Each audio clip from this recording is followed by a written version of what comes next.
This is Free Speech Radio News for Friday, December 25th. From New York, I'm Dorian Marina.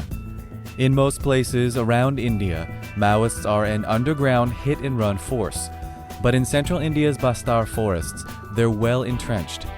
Join us today for an encore presentation of Maoist India, the Search for Economic Justice. –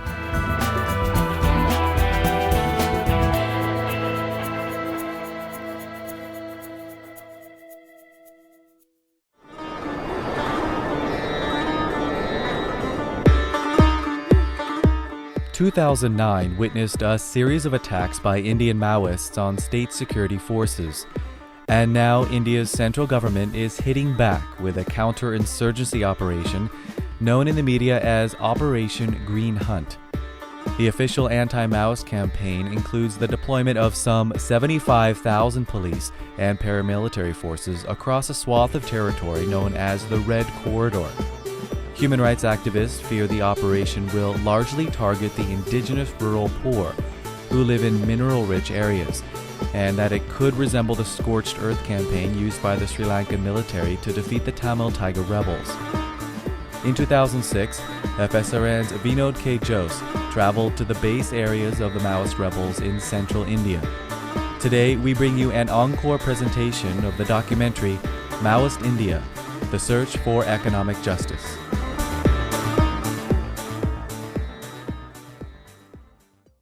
With 1.1 billion people, India is the world's second largest populated country. With an 8% economic growth, India is also the world's second fastest growing economy. 900 million people, or 80% of India's population, live on just $2 a day. Chhattisgarh is located in central India and is one of the worst affected areas. Poverty, starvation deaths, and malnutrition are everyday realities. And this region also has a strong base for India's Maoist rebellion.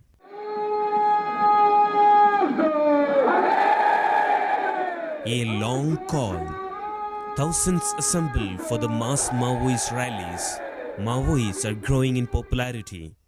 They have been effective in organizing the poor peasantry and indigenous people to guerrilla warfare by launching strikes at Indian security force to big mining corporations. Kirandul is a very small town, a town known to the outside world for its mining industries. The irony is that India's poorest regions are also the richest in vital natural resources, notably iron, coal, and diamonds. These minerals are mostly sent to Europe, US, and Japan. The mining industries work non-stop in Kirandul. Inside the forest, clusters of poor villages exist without roads, communication, cables, or electricity. Maoist guerrillas in uniform govern these villages. Each village falls under an area committee of Communist Party of India Maoists, or popularly called Maoists. They have their own judicial system called People's Courts, law enforcing agencies, schools, doctors, and a tax collecting department. It is a government that is completely parallel to the government of India. It is also a war zone. The Indian security forces carry out occasional raids, and when they fail to find Maoist guerrillas, they carry out violence in the villages. They burn down houses, kill civilians, and even rape women. Just an hour before I reached the village Pumpat, the Indian army had carried out an attack.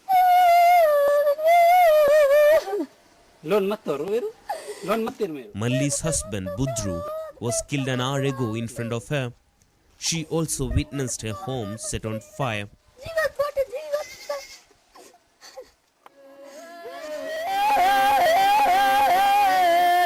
The entire village mourned Budru's death. They covered his body with a red flag, even though he wasn't a Maoist. The villagers believed he was a martyr, and the red flag is a sign of honoring his martyrdom. Villagers sympathize with Maoists and a majority of them are open about it, even when they face violence from occasional army raids. A villager, Uvampaki. Korku, Metki Posposoim Toru, Gundaloru, Narge Lutkiam Toru. Why is the army doing this to us? Where was the government all the time when we were starving and dying? Now, when the Maoists are helping us to live with some self-respect, the landlords, police, and army come heavily on us and kill us in the name of tackling Maoism. Yes, it is true. We support Maoists. We harbor them in our villages. They take up our issues and fight injustice. We consider them better people than the government, and they deliver better than the government. The senior Maoist leader in this zone is Ganesh Uike. The Indian government has declared ₹500,000 on his head. After walking for 80 miles in the forest, I met Ganesh on the third day. लोकतांत्रिक democratic अधिकार जो लाने के लिए हमारा मौसा है तो इसके लिए हम लोग मूवमेंट के लिए Our fight is to bring justice and to establish a people's democracy. What is democracy when people are not fed, when people are discriminated against? We have political morality on our side, so we are sure we will win the people's war. But we are not bringing people toward us at gunpoint. That is what's being propagated by the government through its corporate media. But ask the villagers. They will tell you how we become popular. Is it by winning hearts or with guns? You are fighting against a nuclear power. How can you win this war militarily? Politically, हम समझते हैं कि इसलिए जितना भी America हो या atom No nuclear state can withstand a genuine people's uprising for change. You don't need to be a Maoist to be optimistic. At least that is what history tells us. Vietnam is such a small country when you compare it to the U.S. But the U.S. finally lost to popular opinion. And the U.S. thought it could tame Iraq in a year's time. It's going to be 4 years now. The U.S. can't even control Baghdad city. Forget about the rest of the country. Likewise, we believe that since we have popular support, we can bring revolution in India, and a Maoist one in that. Ganesh Uike is a postgraduate in chemistry. He joined the Maoist movement 30 years ago. Maoism is also known in India as Naxalism, and Maoists are called Naxalites. 40 years ago, a peasant rebellion started in the eastern Indian state of Bengal in a village called Naxalbari, and the word Naxalite originated from the name of the village. During the Cold War period, the Naxalites witnessed heavy repression due to fears that India would turn red. Vijay Singh is a historian. The party then was subjected to terrible repressions, and the state machinery was used to assassinate thousands of young youth. Some people say 10,000 people were killed by the state forces. Others say that 20,000 were killed. Some even say 30,000. But mass killings did not ensure elimination of Maoist ideology. It slowly resurrected in different parts of India again, this time with more popular mass organizations and a better equipped military. The realities of poverty, the caste system, feudalism and unemployment provided the right political climate for Maoists to gain people's support.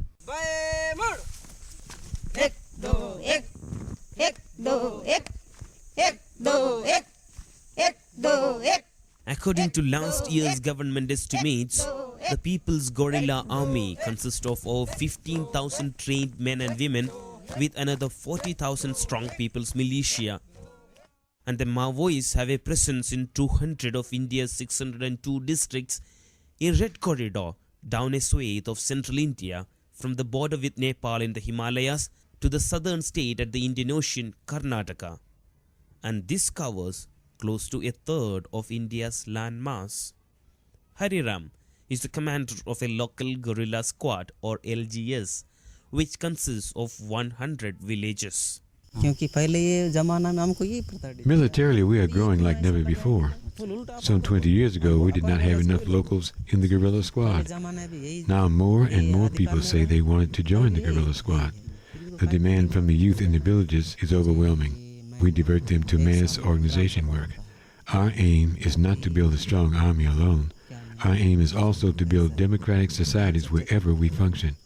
You can see how we have done developmental works in the area like mud dams, bridges, and wells. In the summer we suffer from devastating droughts, an after effect of your so-called civilized governments not signing the Kyoto Protocol, and so on. Governments don't do anything to tackle the drought. In my area alone, our guerrilla squad made some 40 big wells last year. The percentage of women Maoists have also increased. Well-trained women lead guerrilla attacks against the Indian security forces. Nirmala is one of them. When she was 20 years old, she was drawn towards human rights issues. She was influenced by a medical doctor in her village. The doctor used to talk about revolutionary politics. She supported a frontal organization of Maoists, and for 14 years later, she's in the underground squad. Nirmala is adored as a firebrand guerrilla and has led squads in a number of military operations. Whenever I hold up the gun against the enemies, my dream is social equality, and my sense of justice gives me courage and inspiration. I think it is true with any revolutionary. What is the presence of women in your party? 30% of the guerrilla army are women. When women hold up half the sky, we want to have the same representation in the Maoist party as well. As of now, it is 1/3, which is much better than your so-called mainstream politics and parliament, which is only less than 10% women representation. What changes have you made in lives of the women?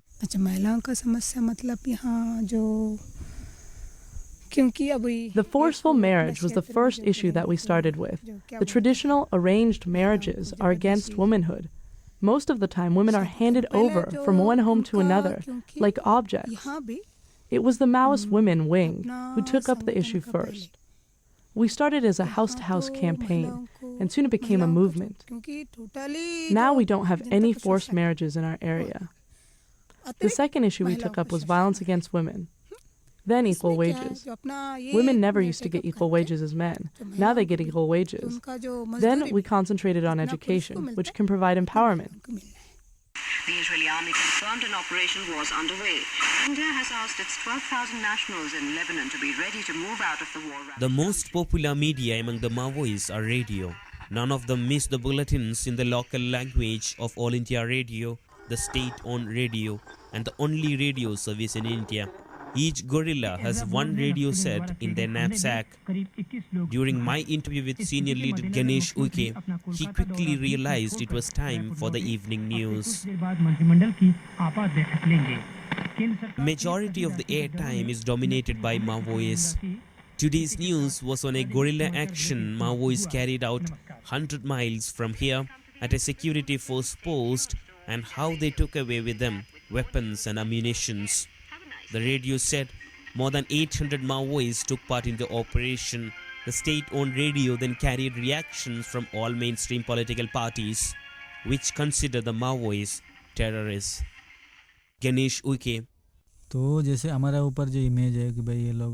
The impressions of middle-class people who live in the cities and haven't seen us are influenced by state propaganda like this.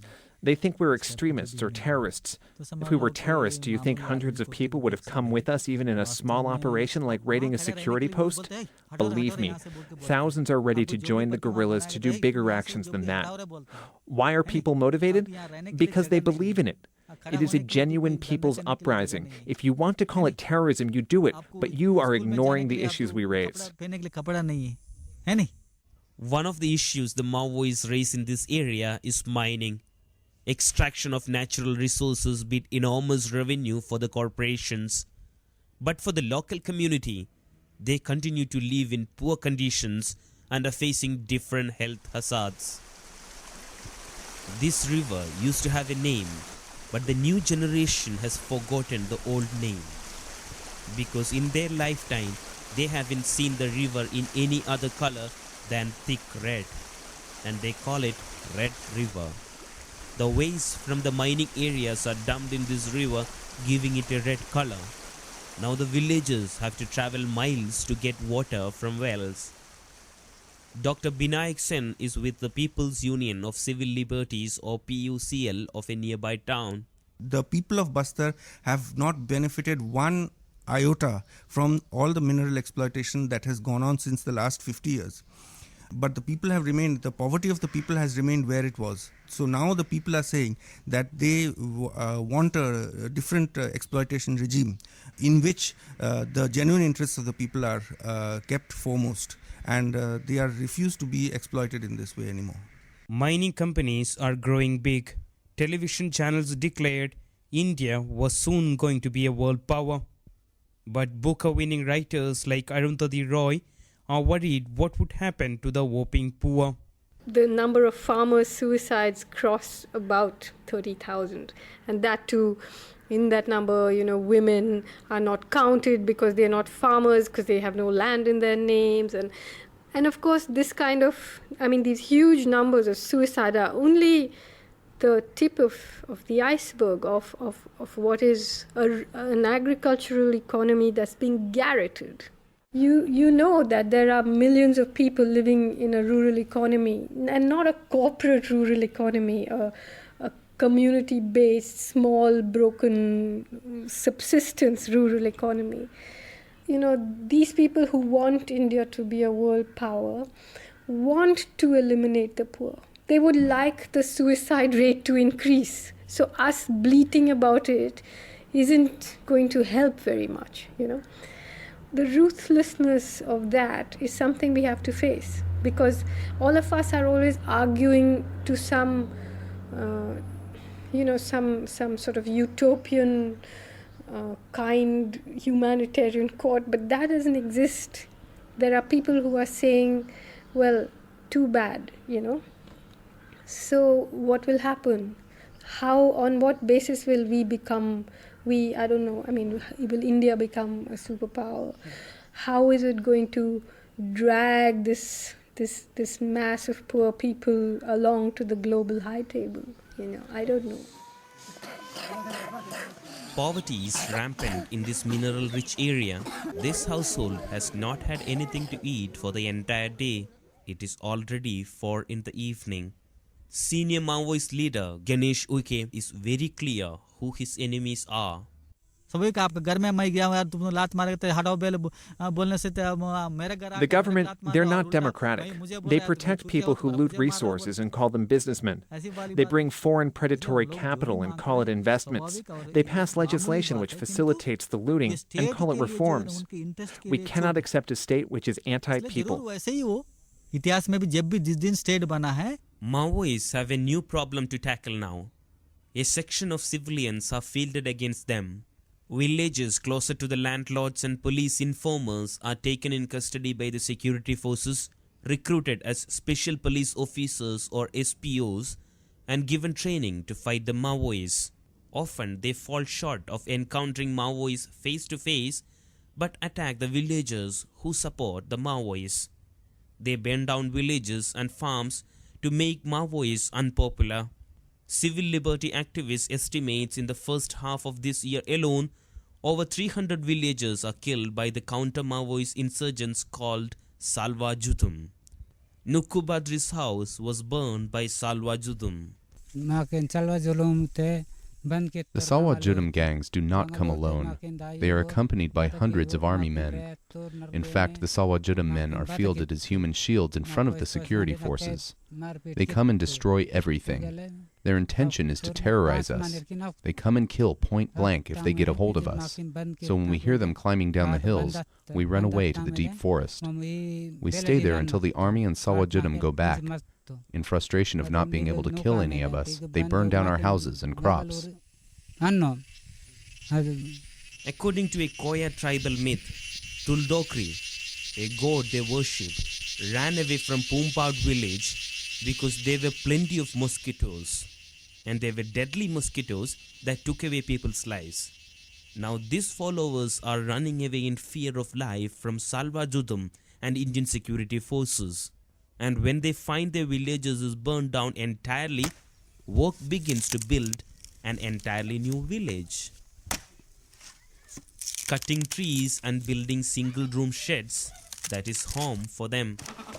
They keep goats, cows and other animals with them. Not a very healthy scene. People regularly contract malaria, dengue, and TB. Tati Somli is 55 years old and she is from Palmar village.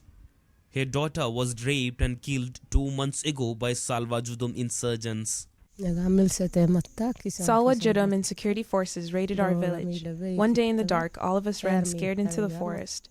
My daughter also ran off to escape, but she fell into a ditch and could not escape from there. They raped her and killed her, and they brought her naked body, tying it onto long sticks, like a hunted animal, and placed her at our village and then left. They are animals. OM Aiti is lucky that she did not get killed after being raped. But she says her life was spoiled after the incident. I was working in the field when I got a message that my father was unwell, and I had to reach home immediately. I ran to my home, but on the way, special police officers and Salva Judum people saw me running and took me forcefully to the nearest camp of the armed force. The Central Reserve Police Force men tortured me very badly. They wanted information on Maoists. Then the officers ordered to dump me back at my village, and on the way, these men in uniform raped me at Gangalore village. It was a gang rape, 5 of them. I was almost dead. Some villagers came and took me to the hospital. I spent many days in the hospital.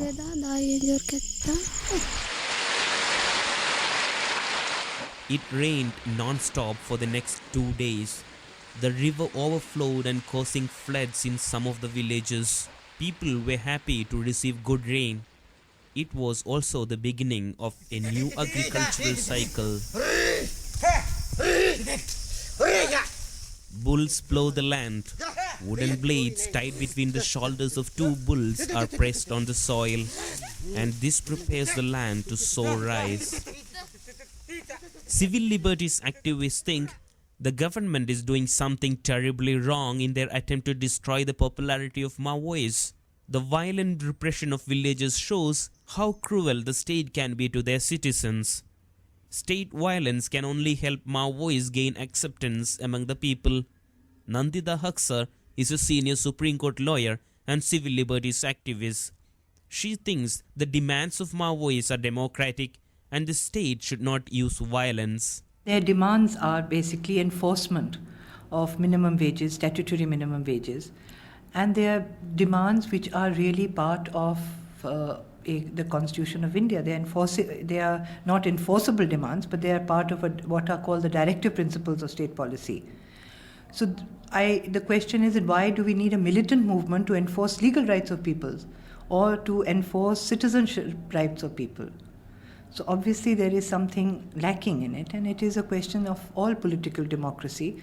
It offers political democracy, not economic democracy. The Maoists continue to be banned under different legislations. Until recently, they were banned under the controversial new terrorism legislation formed after 9/11 called POTA, or Prevention of Terrorism Act. And not just by the Indian government, even the United States is concerned about the growing popularity of the Maoists in the countrysides. The US Department of State included the Indian Maoists in the list of banned terrorist organizations. The US ambassador to India has always been quick in offering the FBI help every time a major Maoist strike is reported. They have also chosen areas near the Maoists for joint military exercises with India. Advocate Nandita Haksar. I would say that it's against international relations or basis of international relations that the US ambassador is interfering in entirely internal affairs of the country.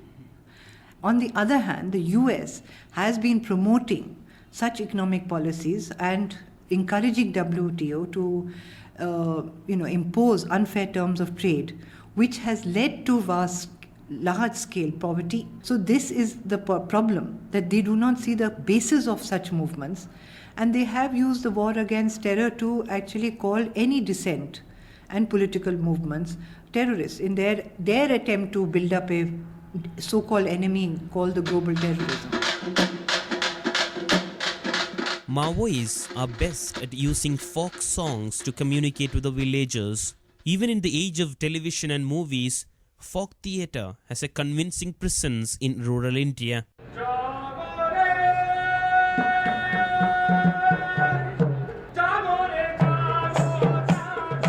Gaddar is a revolutionary ballader. Many call him the most popular cultural activist in rural India. Thousands assemble to watch Gaddar's performance, which is usually done late in the evenings. With candles and torches, poor people walk miles to listen to Gaddar's performance. Gaddar uses an experimental form of theatre with folk songs and dances to communicate his radical ideas.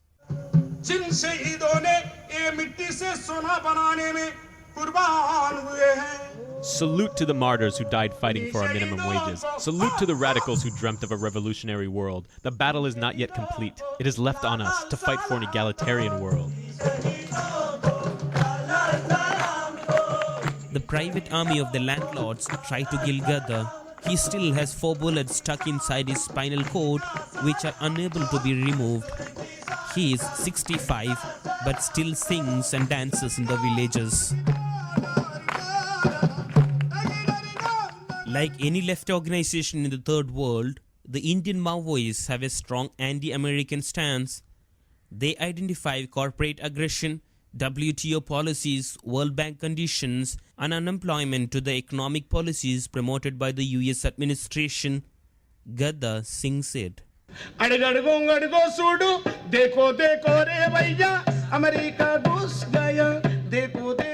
Hey friends, see, the Americans are getting angry. Look at the American administration. They are really angry at you. If our government gives subsidies to our farmers, the American government is angry. If we restrict American products in our markets, they get angry again. Where is this America situated? Is it on the other side of the globe? No, it is right there in your homes. It is in the form of toilet soap brands, toothpaste, shaving creams, and now Coca-Cola and Pepsi. Americans get angry if we boycott these products. They will get angry if our unemployed youth protest. America is synonymous with capitalism. This is the thing. America! Are Rexona sobun banke? Capitalism is the enemy. American administration is the proponent of capitalism. If anyone asks you what is your qualification, you will tell them high school first class, graduation first class, post-graduation first class, PhD first class, and you still can't find a job. Capitalism is the enemy of humanism. We have to defeat it.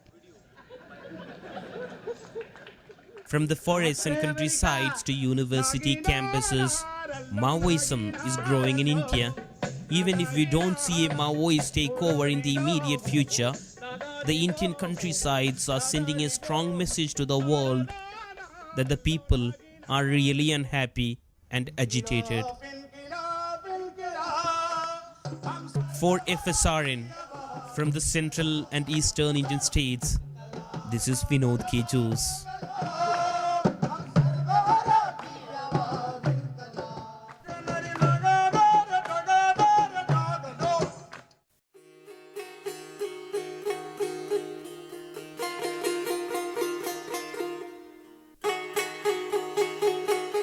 You've been listening to Free Speech Radio News.